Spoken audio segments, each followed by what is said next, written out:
Заедничка зимска обука на македонските специјалци од единицата Волци и нивните американски колеги од 10-та група на специјални сили, сместена во Германија, беше изведена денеска на Попова шапка.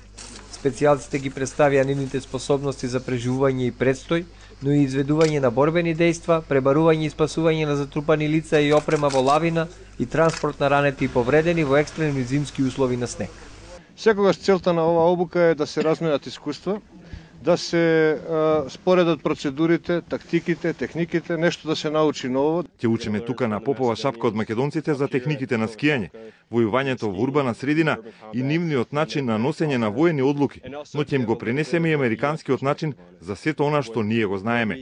Заедничката обука на македонските и американските специјалци е само дел од воената соработка на двете земји, која досега резултирала со околу 130 милиони долари американска помош и обука на околу 300 офицери и подофицери на АРМ во САД.